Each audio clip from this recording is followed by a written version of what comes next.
ሰላም ጤና ይስጥልኝ እንደምን አምሽታችኋል ውድ ተመልካቾቻችን ከአባይ ቴሌቪዥን የሚተላለፍላችሁ የለተሰኞ ሚያዝያ 12 ቀን 2018 አውደ ዜና ተጀምሯል። በምሽቱ የዜና ወጃችንን በርካታ ዘገባዎችን ወደ እናንተ እናደርሳለን። የቢዝነስና የምጣኔ ሀብት ዘገባችንም ሰዓቱን ጠብቆ ይቀርባል። ዜናዎችን እየመራው ሀና ፍሳ ከእናንተ ጋር ቆይታ አደርጋለሁ። አብራችሁን ቆዩ።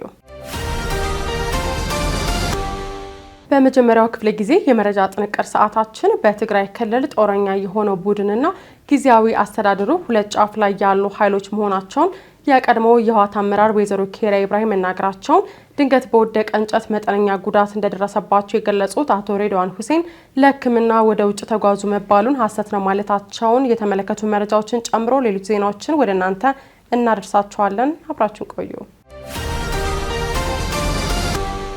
በትግራይ ክልል ጦረኛ የሆነው ቡድንና ጊዜያዊ አስተዳደሩ ሁለት ጫፍ ላይ ያሉ ኃይሎች መሆናቸውን የቀድሞው የህወሓት አመራር ወይዘሮ ኬሪያ ኢብራሂም ተናገሩ። የቀድሞው የኢትዮጵያ ፌዴሬሽን ምክር ቤት አፈ ጉባኤና የህወሓት ስራ አስፈጻሚ የነበሩት ወይዘሮ ኬሪያ ኢብራሂም ከኢቢሲ የስለ ሀገር ዝግጅት ጋር በነበራቸው ቆይታ ስለ ራሳቸውና ህወሓት የተለያዩ ሀሳቦችን አንስተዋል። ወይዘሮ ኬሪያ ባለፈው በታክሲ ነው የሚሄደው ብለው ስለተናገሩበት ጉዳይ ሲያስረዱም ያው እውነት ነው፣ በእርግጥ ከታች ወደ ላይ ስትወጣ ቀላል ነው፣ ከላይ ወደ ታች ስትወርድ ይከብዳል፣ ግን ዋናው ነገር እውነታውን መቀበል ወይም መጋፈጥ ነው ሲሉ ገልጸዋል። ባለፈው በታክሲ ነው የሚሄደው ብዬ ተናግሬያለሁ፣ ነገር ግን የኔ በታክሲ መሄድ ከዚህ ሁሉ ጥፋት ከዚህ ሁሉ መከራ ወጥቼ እንደ ትልቅ ነገር ነው ያሰብኩት ብለዋል።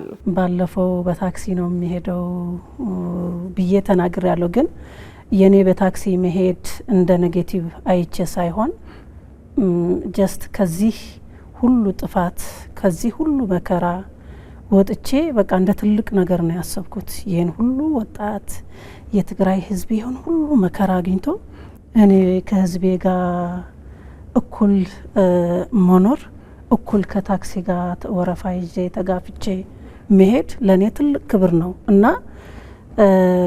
አታካብዱ ለማለት ነበር የፈለኩት ያኔ እና ይሄን ሁሉ ወጣት ቀብረን መጥተን ይሄን ሁሉ ወጣት አልቆ ኢቭን አመራሮችም ከፍተኛ አመራሮች የነበሩ ሀገርን የሚመሩ ዲፕሎማትም የነበሩ ከመሬት በታች ሆነው እኛ ቀርተን ከህዝብ ጋር እኩል ሆነን በነጻነት መሄድ በጣም ይጣፍጣል፣ በጣም ቀላል ነው የሚል መልእክት ለማስተላለፍ ነበር ያሰብኩት። እንዲህ ከዛ ከወጣን በኋላ ወደ ስልጣን እንዲህ እኔ ልቅደም እኔ ልምራ ሲባባሉ እዛ አይቼ ለዛ ነበር እኔ ያልኩት። እንዲያው የትግራይ ሁኔታ በጣም ነው የሚያሳዝነው። ካምነው ዘንድሮ ይሻላል፣ ከዘንድሮ ደግሞ ቀጣይ ይሻላል ብለነው የምትጠብቀው ግን በተግባር ስታየው በጣም እየተወሳሰበ አሁን ሁለት ጫፍ ላይ ደርሰዋል ያሉት ኬሪያ አንደኛው ጦረኛ የሆነ ፖለቲካ ኃይል አለ በጦር ተደግፎ ፖለቲካውን የሚያስኬደው፣ ሌላኛው ደግሞ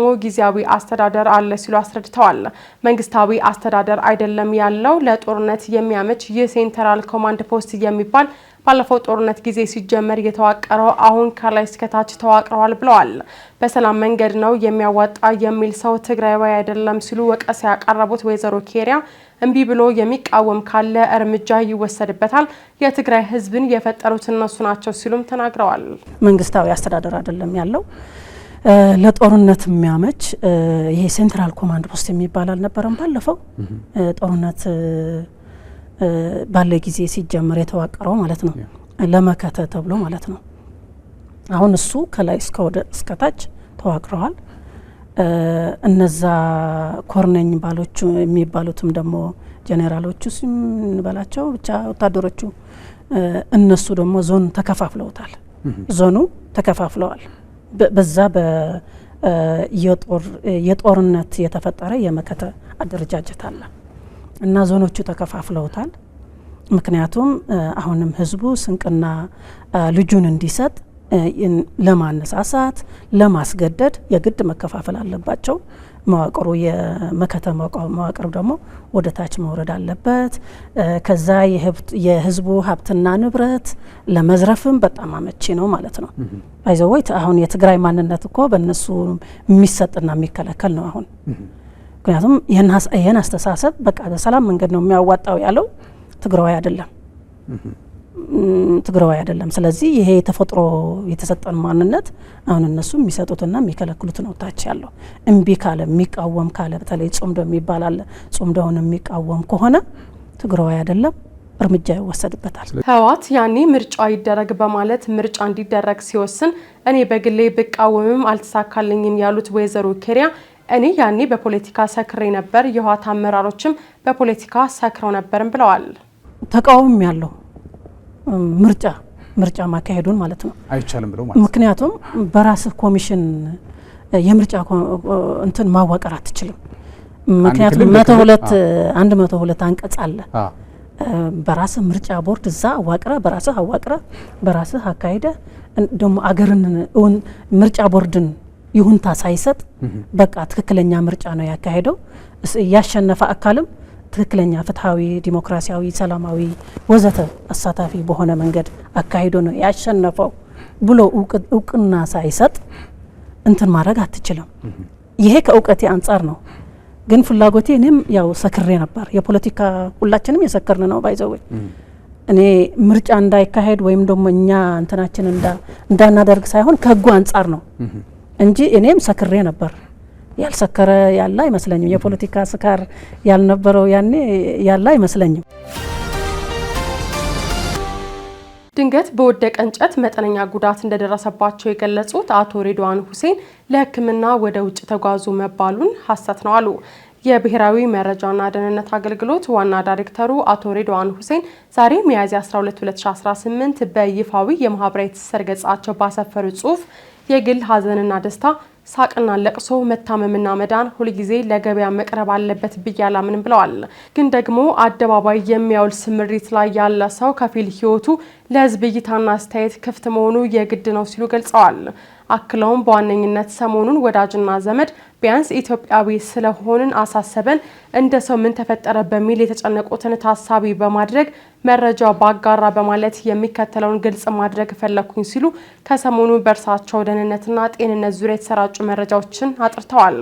የመጥፎ ምኞትና የሐሰት መረጃን ማጥራት እንዳስፈለጋቸው በመልእክታቸው ያሰፈሩት አቶ ሬድዋን ሁሴን ከ2 ሳምንታት በፊት በሀገራዊ ጉዳይ የሚመከር ስብሰባ አስተናግደን ለምሳ እንዳረፍን ንፋስ ለመከላከል የተጋረደ የእንጨት አካፋይ ሚዛን ስቶ ሲወድቅ አናቴ ጋርና ትንሽ ገባ ብሎ አገኘኝ ብለዋል። እንደ ልጅነቴ ተመልጬ ሳየው አልጠላሁትም፣ ወዳጆቼም እንዲያውም ሸጋ ነው አሉኝ። በተመልካች አስተያየት ተበራትቼ ትንሽ ደግሞ በአዲስ መልክ ልሞክረው ብዬ ዘለኩበት ይላሉ የደህንነት ሹሙ አቶ ሬድዋን ሁሴን። ከዚህ ጋር ተያይዞ የታከምኩት አሚን ሆስፒታል ነው ያሉት አቶ ሬድዋን እናማ እንኳን ለሕክምና ለስራም ወደ ውጭ ሀገር አልወጣውም ሲሉ ለሕክምና ወደ ውጭ ወጡ በሚል የተሰራጨው መረጃ ሐሰት ነው ሲሉ አስተባብለዋል። ምንም ያልተባለው ምን አዲስ ነገር አለ በሚል መሆኑን አንስተው በዚህ ጉዳይ ለተጨነቁ ሁሉ ምስጋናቸውን አቅርበዋል። ጩኸቱንና ለቅሶውን ለቁራዎች ተተን ስራችንን እንቀጥላለን ሲሉ ጠቅላይ ሚኒስትር አብይ አህመድ ተናገሩ። ጠቅላይ ሚኒስትር አብይ አህመድ ይህንን ያሉት ትናንት ሚያዝያ 11 ቀን 2018 ዓ.ም የገበታ ለትውልድ መርሃ ግብር አካል የሆነውን የሃሮ ደንዲ ሎጂን በይፋ መርቀው በከፈቱበት ዕለት ነው። ጠቅላይ ሚኒስትር አብይ አህመድ በማብራሪያቸውም እንደዚህ አይነት የልማት ሲሰራ መትጋት አለመፈለግና ቅናት ሊሆን ይችላል ያሉ ሲሆን አባቶቻችን በደም ሀገር ሰርተው አቆይተዋል። እኛ ደግሞ በላባችን ኢትዮጵያን መገንባት እንችላለን። ነገር ግን ከዚህ ውጪ ያለው አካሄድ እምብዛም አያዋጣም በማለት ገልጸዋል። ጠቅላይ ሚኒስትር አብይ በኦሮሚያ ክልል ከወንጪ 13 ኪሎ ሜትር ርቀት ላይ የተገነባውን ሃሮ ደንዲ ሎጂ መርቀው በከፈቱበት ወቅትም ከአባቶቻችን ነጻነትን መጠበቅ ተምረን በተግባር አሳይተናል። ከአባቶቻችን በብዛት ያላየነው በላብ በደም እንዲሁም በፖሊሲ ሀገር ሊገነባ እንደሚችል የነበረውን ውስንነት ማካካስ ተችሏል ብለዋል። በልማት ጉዞ ላይ የሚሰነዘሩ ትችቶችን፣ መሰናክሎችን በንስርና በቁራ መስለው የገለጹት ጠቅላይ ሚኒስትር አብይ ጩኸቱንና ለቅሶውን ለቁራዎች ትተን ስራችንን እንቀጥላለን ሲሉ ገልጸዋል። እንደዚህ አይነት ስራ ሲሰራ ቅናት ሊኖር ይችላል፣ መትጋት አለመፈለግ ሊኖር ይችላል፣ የገንዘብ ውስንነት ሊኖር ይችላል። ይህንን ነገር በአጠቃላይ ውጤቱ የመለካት አቅም ውስንነት ሊኖር ይችላል። እንደዚህ ያለውን ጉዳይ ራዕይ ያላቸው ሰዎች ስራውን የሚሰሩ ሰዎች ማየት ያለባቸው በእነሱ ልክ ነው። ማጠቃለያ እንዲሆነኝ እንደዚህ ያለውን ስራ ጠቅልለን ለማየትና ወደፊት ለመወንጨፍ የንስርና የቁራን ዝምድና ማየት ጠቃሚ ነው። ንስር በባህሪው አርቆ የሚያይ ብዙ ከለሮች የሚያይ በከፍታ የሚበር በከፍታ የሚመላለስ ከከፍታውም በከፍተኛ ርቀት አይቶ አልሞ አድኖ መብላት የሚችል በጣም ብርቱ የብዙ ጀግንነት የብዙ ብቃት መለኪያ ነው። ቁራ በአንጻሩ የቆሸሸ ቦታ የሚውል በመጮህ በማልቀስ አካባቢ የሚበክል ባለበት አካባቢ ላይ ከሚበላውም ከሚረጨውም የተነሳ ብዙ የሚቆሹ ነገሮች የሚታዩበት የአዋፍ ዝርያ ነው። ይሄ የአዋፍ ዝርያ ከሌሎች በተለየ መንገድ ንስርን ሊፋለመው ይሞክራል። መቼ ንስር መጥቶ መሬት በሚያርፍበት ሰዓት ቁራ ከላይ ያርፍበትና ንስሩን አንገቱ ላይ የመደብደብ ለመናከስ የመሞከር የመተናኮል ስራ ይሰራል። ንስሩ ግን ቁራው ከላይ ተቀምጦ እየደበደበኝ ስለሆነ ምላሽ ልስጥ አይልም። ምን እያደረክ ነውም አይለውም። ሙከራህ ምንድነውም አይለውም። ከቁራው ሰፈር በከፍተኛ ፍጥነት ወደ ራሱ ሰፈር ይበራል። ከፍታን ለንስር ዝቅታን ለቁራ አርጎ ፈጥሮ ተሰጠ። ወደ ላይ የወጡ በሄዱ ቁጥር ቁራው እንኳን ከላይ ሆኖ መደብደብ እንኳን ከላይ መቀመጥ ከፍታውን መቋቋም ስለማይችል መፈጥፈጥ ይጀምራል። ንስሩ ግን ምንም ነገር አይሰራም። ብድግ ብሎ ወደ ከፍታው ነው የሚሄደው። እኛ እንደሱ ነን፣ ወደ ከፍታችን እንበራለን። ጠቅላይ ሚኒስትር አብይ አክለውም በመጪው ጊዜ በኢትዮጵያ አስተናጋጅነት ለሚካሄደው የዓለም የአየር ንብረት ለውጥ ጉባኤ ወይም ኮፕ 32 እየተደረገ ባለው ዝግጅት የሆቴል አልጋዎች ቁጥር ለማሳደግ እየተሰራ መሆኑንም አብራርተዋል። ጠቅላይ ሚኒስትር አብይ የዓለም ባንክና አይኤምኤፍን መረጃ ዋቢ በማድረግ ኢትዮጵያ በዚህ ዓመት በአፍሪካ ቀዳሚውና ቁጥር 1 ከፍተኛ እድገት የምታስመዘግብ ሀገር መሆኗንም ገልጸዋል። ጠቅላይ ሚኒስትር አብይ አህመድ ኢትዮጵያ የምትሰራው በአባቶቻችን ደም ብቻ ሳይሆን በእኛም ላብ ነው በማለት ገልጸው ይህንን ስራ አጠናክሮ መቀጠል ያስፈልጋልን ብለዋል። ከ9% በላይ እድገት የምታረጋግጥ ብቸኛው ሀገር ኢትዮጵያ ናት። እኛ ከዚያም በላይ እንጠብቃለን፣ ሲደርስ የምናየው ይሆናል። ይህ ግን የመጣው ግልጥ ያለ ስትራቴጂ ኖሮን የት ጋር ምን እንደምናደርግ አውቀን እንዴት ፎሎ እንደምናደርግ ገብቶን በትጋት መስራት ስለቻል ኢትዮጵያ የምትሰራው በአባቶቻችን ደም ብቻ ሳይሆን በእኛም ላብ እንደሆነ ስለምናምን አባቶቻችን በደም ሀገር ሰርተው አቆይተዋል። እኛ ደግሞ በላባችን ኢትዮጵያ መገንባት እንችላለን። ከዚህ ውጭ ያለው አማራጭና አካሄድ ብዛም አዋጭ አይደለም። እንግዲህ ከአባቶቻችን ሲያስፈልግ ተዋክቶ ነፃነትን መጠበቅ ተምረን እኛም በተግባር አሳይተናል። ከአባቶቻችን በብዛት ያላየነው ደግሞ በላብ በደም በፖሊሲ በድካም ሀገር ሊገነባ ደግሞ እንደሚችል የነበረው ውስንነት ማካካስ ተችሏል። ሲደመር የኢትዮጵያ ብልጽግና ዓለም አፍሪካ በሚያምነው ልክ እየተረጋገጠ ይገኛል። የተወደዳችሁ ተመልካቾቻችን እየተከታተላችሁት ያላችሁት ከአባይ ቴሌቪዥን የአውደ ዜና የመረጃ ሰዓታችን አሁንም ቀጥሏል። ወደ ሁለተኛው ዙር ጥንቅራችን ስናልፍ ደግሞ የህወሓት ቡድን የፕሪቶሪያውን የሰላም ስምምነት በጣሰ መልኩ ግጭት ቀስቃሽ ውሳኔ አሳልፏል ሲሉ አቶ ጌታቸው ረዳ መግለጻቸውን፣ የሰባተኛው ሀገራዊ ምርጫ የመራጮች ምዝገባ ሊጠናቀቅ 2 ቀናት ሲቀሩት እስካሁን የተመዘገበው መራጭ ቁጥርም ካለፈው ዓመት እንደሚበልጥ መጠቆሙን ጨምሮ ሌሎች ዜናዎችን ዘነበ ህሉፍ እንደሚከተል ያቀርባቸዋል። የህወሓት ቡድን የፕሪቶሪያውን የሰላም ስምምነት በጣሰ መልኩ ግጭት ቀስቃሽ ውሳኔ ያሳልፏል ሲሉ አቶ ጌታቸው ረዳ ገለጹ። የስምረት ፓርቲ ፕሬዝዳንትና የጠቅላይ ሚኒስትሩ የምስራቅ አፍሪካ ጉዳዮች አማካሪ ሚኒስትር አቶ ጌታቸው ረዳ የህወሓት ቡድን የፕሪቶሪያውን ስምምነት አደጋ ላይ የጣለ ውሳኔ አሳልፏል ሲሉ ገልጸዋል። ትናንት ሚያዝያ 11 2018 ዓ.ም ምሽት ላይ ራሱን የህወሓት ማዕከላዊ ኮሚቴ ብሎ የሚጠራው ቡድን ከ5 ዓመት በፊት የተደረገውንና በወቅቱ በፌዴራል መንግስቱና በብሔራዊ ምርጫ ቦርድ እውቅና ያልተሰጠው ምርጫ ተከትሎ የተቋቋመውን ህገወጥ ምክር ቤት ስራ አስጀምራለሁ የሚል አደገኛና ግጭት ቀስቃሽ ውሳኔ ማሳለፉን አማካሪ ሚኒስትሩ አንስተዋል። ይህን አስመልክቶ በማህበራዊ ትስስር ገጻቸው ማብራሪያ የሰጡት አቶ ጌታቸው ረዳ ህወሓት የፌዴራል መንግስት የሌተናል ጀነራል ታደሰ ወረደን የጊዜያዊ አስተዳደር ፕሬዝዳንትነት የስልጣን ዘመን ማራዘሙን ውድቅ አድርጓል ሲሉ ገልጸዋል። ቡድኑ ከ2013 ጦርነት በፊት የነበረውን ህገወጥ የክልል ምክር ቤት መልሶ እንደሚያደራጅ መግለጹ የፕሪቶሪያውን የሰላም ስምምነት መሰረታዊ ድንጋጌዎች የሚጥስ ነው ሲሉ ማስታወቅ አስታውቀዋል። የህወሓት ቡድን ውሳኔ ምንም አይነት ፖለቲካ ሽፋን ቢሰጠውም የፕሪቶሪያው ስምምነት ያመጣውንና ወደ ለየለት ጦርነት እንዳንገባ ይታደገንን ተሰባሪ ሰላም በግልጽ የናደ ነው ሲሉ አቶ ጌታቸው ተችተዋል። አክሎም ፖለቲካዊ አስተሳሰቡ የራሱን ጠባብ ፍላጎት ከማስጠበቅ በማይዘለው ህወሓት የተወሰነው ይህ አደገኛና ቀጠናውን የሚያተራምስ ቁማር መዘዙ በዋናነት የሚተርፈው በንጹሃን ዜጎች ላይ ነው በማለትም አስረድተዋል። አቶ ጌታቸው በመልእክታቸው ይህ ድርጊት ከፌዴራል መንግስትና ከሌሎች አካላት ጋር ዳግም ግጭት ሊቀሰቅስ እንደሚችልና በጦርነት የደቀቀውን የትግራይ ህዝብ ለከፋ ችግር ሊዳርገው ይችላል ሲሉ ስጋታቸውን አንስተዋል። በመሆኑም ዓለም አቀፉ ማህበረሰብ የፕሪቶሪያው ስምምነት ሙሉ በሙሉ ተፈጻሚ እንዲሆን ግፊት እንዲያደርግና በክልሉ የሚታየው አደገኛ እንቅስቃሴ ወደ ከፋ ግጭት እንዳያመራ አስቸኳይ እርምጃ እንዲወሰድ አቶ ጌታቸው ጥሪ አቅርበዋል።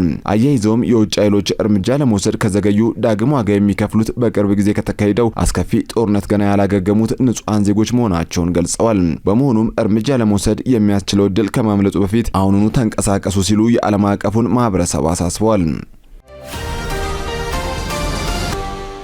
የሰባተኛው ሀገራዊ ምርጫ የመራጮች ምዝገባ ሊጠናቀቅ 2 ቀናት ሲቀሩት እስካሁን የተመዘገበው መራጭ ቁጥር ካለፈው ዓመት እንደሚበልጥ ተጠቆመ።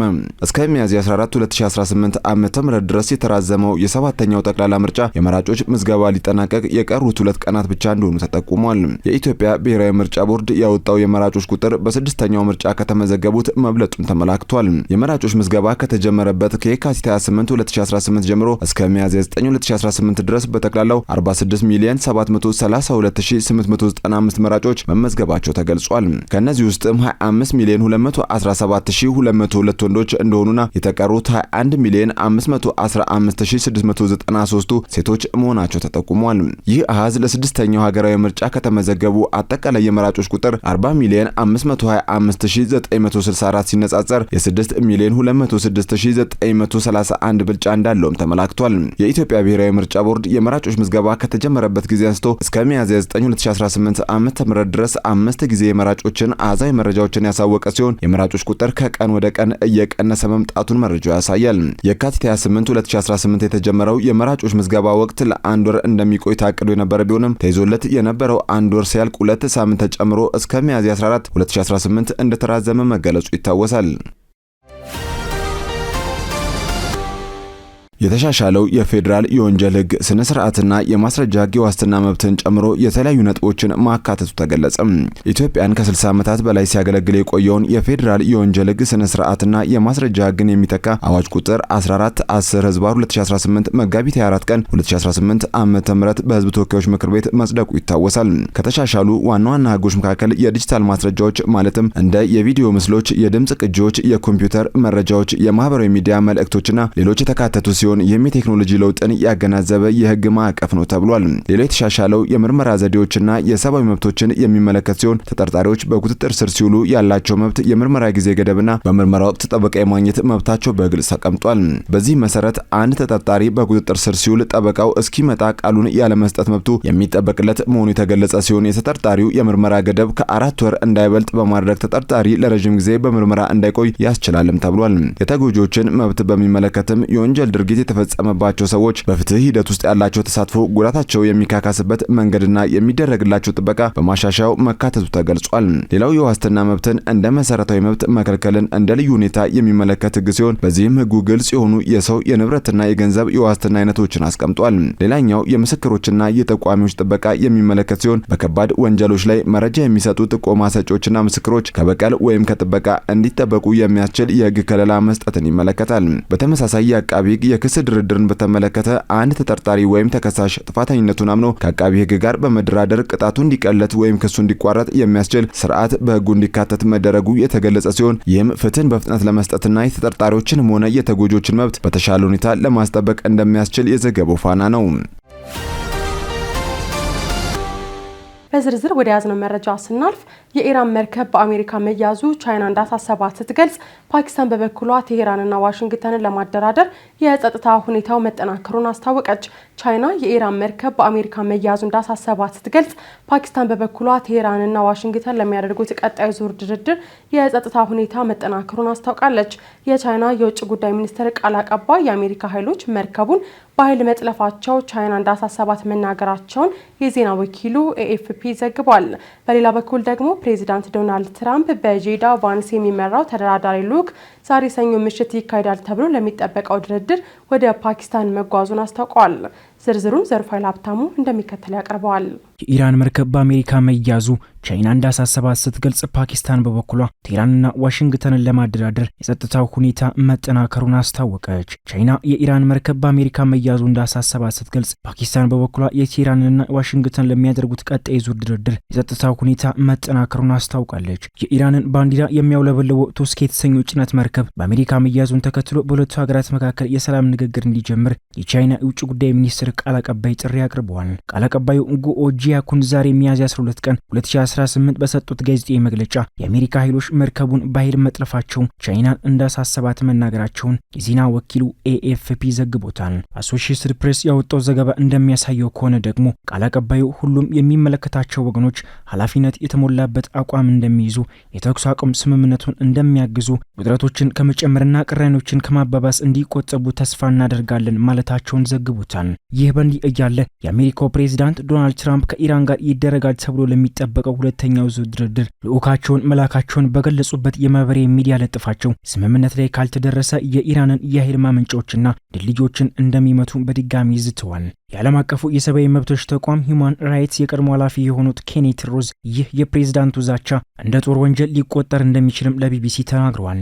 ትራምፕ ግዙፍ የጦር ወንጀል እንደሚፈጽሙ የዛቱ ነው ያሉት የቀድሞ ኃላፊው የሲቪል መሰረተ ልማቶች ላይ ጥቃት መፈጸም በዓለም አቀፍ ሕግ የተከለከለ መሆኑንም አስረድተዋል። በተባበሩት መንግስታት የአሜሪካ አምባሳደር የሆኑት ማይክ ዋልትስ ግን እርምጃው የጦር ወንጀል ሊሆን ይችላል መባሉን ከመስመር የወጣ ሀሳብ ሲሉም ተቃውመውታል። በሌላ በኩል ደግሞ ፕሬዝዳንት ዶናልድ ትራምፕ በጄዲ ቫንስ የሚመራው ተደራዳሪ ልዑክ ዛሬ ምሽት ይካሄዳል ተብሎ ለሚጠበቀው ድርድር ወደ ፓኪስታን መጓዙን አስታውቋል። በአሜሪካው ምክትል ፕሬዝዳንት ጄዲ ቫንስ የሚመራው ተደራዳሪ ቡድን ሁለተኛ ዙር ንግግር ወደ ፓኪስታን ቢጓዝም ኢራን እስካሁን ድረስ በድርድሩ ለመሳተፍ ውሳኔ እንዳላስተላለፈች የፓኪስታን የውጭ ጉዳይ ሚኒስትር ቃል አቀባይ እስማኤል ባጊ መናገራቸውም ተገልጿል።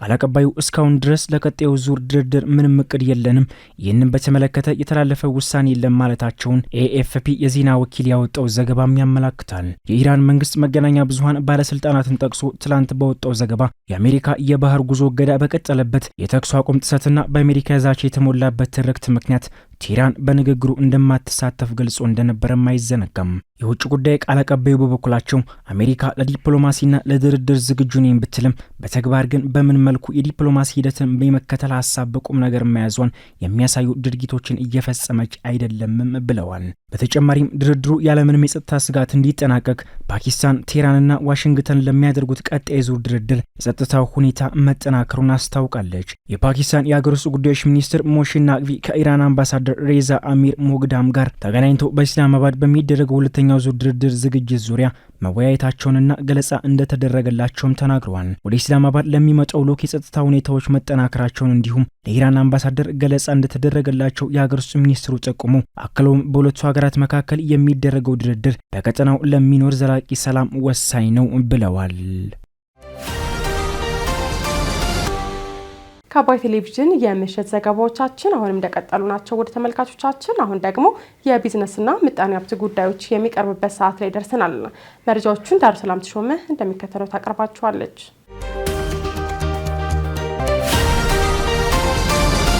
ኢትዮደር ኃላፊነቱ የተወሰነ የግል ማህበር ከቻይናው ባይጃይ ጋር በመሆን በኢትዮጵያ የሴራሚክ ምርቶችን ለማምረትና ለማከፋፈል የተደረገውን ስምምነት በይፋ አሳወቁ።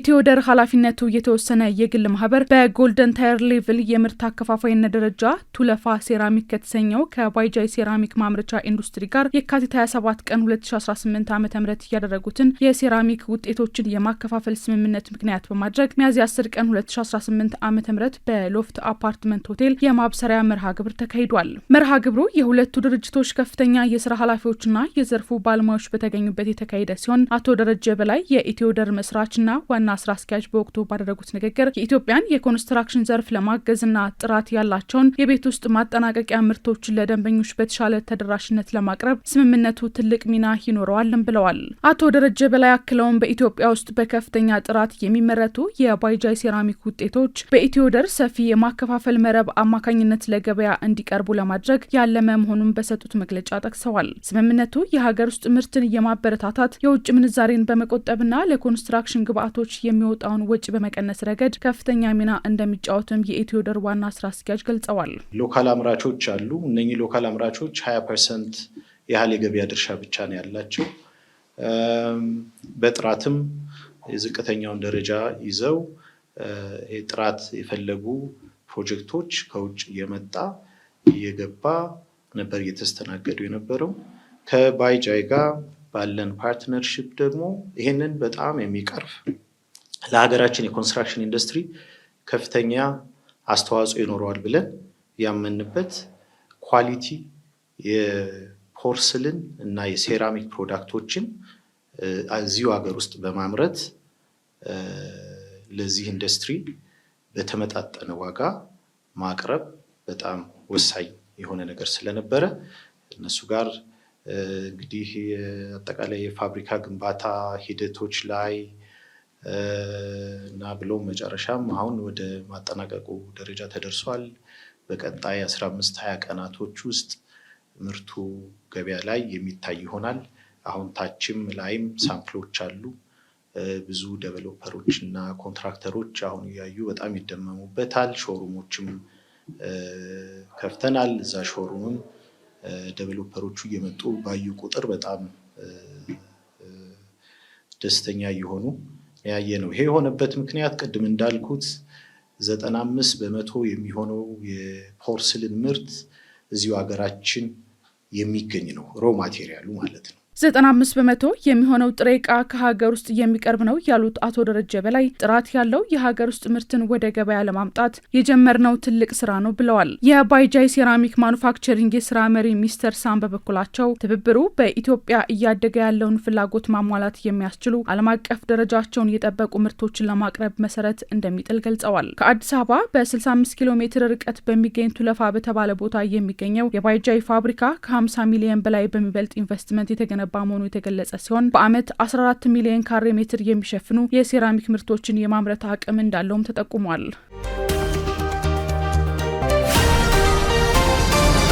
ቪዛ ክራፍት አዲስ 2026 የተሰኘውን ዓለም አቀፍ የፈጠራና የኢኖቬሽን ፌስቲቫል ቀዳሚ አጋር በመሆን ተቀላቀለ። በዲጂታል ክፍያ ዘርፍ የዓለም መሪ ነው የተባለው ቪዛ በኢትዮጵያ የሚካሄደውን የክራፍት አዲስ 2026 የፈጠራና የኢኖቬሽን ፌስቲቫል ቀዳሚ አጋር በመሆን በይፋ መቀላቀሉን አስታውቋል። ይህ ጥረት በአፍሪካ ያለውን የፈጠራ ውጤት ከአካባቢያዊ ተሰጥኦ ወደ ዓለም አቀፍ ንግድ ለማሸጋገር የሚደረገውን ጉዞ ለማፋጠን እያለመ ነው ተብሏል። ጥምረቱ በዋናነት 3 ቁልፍ ጉዳዮች ላይ ያተኮረ ሲሆን ፈጣሪዎች ያላቸውን የፈጠራ ሀሳብ ወደ ዘላቂ የንግድ ተቋም እንዲቀይሩ የፋይናንስ መሰረተ ልማት ማመቻቸት እንዲሁም በኢትዮጵያ ከሚገኙ አነስተኛና ጥቃቅን ተቋማት መካከል ከ50% በላይ የሚሆኑት አሁንም ከመደበኛው የዲጂታል ክፍያ ውጭ መሆናቸውን ታሳቢ በማድረግ እነዚህ ተቋማት የዲጂታል አሻራ እንዲኖራቸው ማድረግ ይገኙበታልም ተብሏል። የኢትዮጵያ ስራ ፈጣሪዎች የዓለም አቀፍ መድረኮችን ክፍያ በቀላሉ እንዲፈጽሙና ከውጭ ሀገራት የሚላክላቸውን ክፍያ በደህንነት እንዲቀበሉ ማስቻል እንደሆነም ተገልጿል። በአፍሪካ የፈጠራ ኢኮኖሚ ውስጥ ያለውን እምቅ አቅም ወደ ተጨባጭ ውጤት ለመቀየር የቪዛ ሚና ፈጣሪዎችን የሚያደናቅፉ የክፍያ መሰናክሎችን ማስወገድ መሆኑም ተገልጿል። በክራፍት አዲስ አማካኝነት ፈጣሪዎች በዓለም መድረክ ላይ ተወዳዳሪ እንዲሆኑ እናግዛለን ሲሉ በቪዛ የምስራቅ አፍሪካ ኃላፊና የኢትዮጵያ ካንትሪ ማናጀር የሆኑት ያሬድ እንዳለ ተናግረዋል። የክራፍት አዲስ መስራችና የዘሌማን ኮሚኒኬሽን ዋና ስራ አስፈጻሚ ዘላለም ወልደ ማርያም በበኩላቸው አጋርነቱ የአፍሪካን ምናባዊ ጥበብ ወደ ዓለም አቀፍ ገበያ ለማውጣት ትልቅ ድልድይ እንደሚሆን ገልጸዋል። ፌስቲቫሉ ከሚያዝያ 22 እስከ ሚያዝያ 24 ቀን 2018 ዓ.ም በአድዋ ድል መታሰቢያ ሙዚየም የሚካሄድ ሲሆን 10,000 የሚደርሱ የዘርፉ ባለሙያዎችና እንግዶች የሚሳተፉበት መሆኑም ተገልጿል።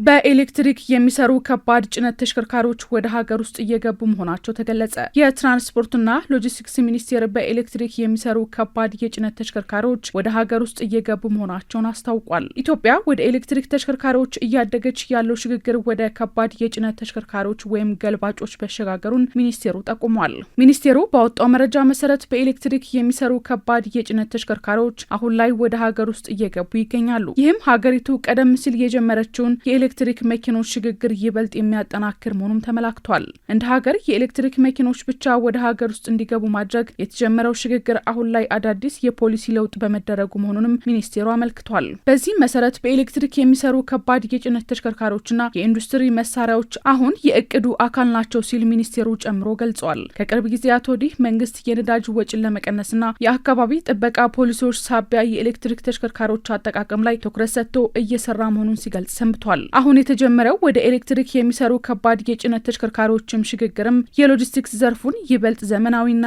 ወጪ ቆጣቢ እንደሚያደርገውም ተመላክቷል። ስትከታተሉት የነበረው የዕለተ ሰኞ ሚያዝያ 12 ቀን 2018 ዓ.ም ከአባይ ቴሌቪዥን የአውደ ዜና የመረጃ ጥንቅራችን ይህንን ይመስል ነበር። አብራችሁን ስለነበራችሁ ከልብ እያመሰገን በያላችሁበት መልካም ምሽት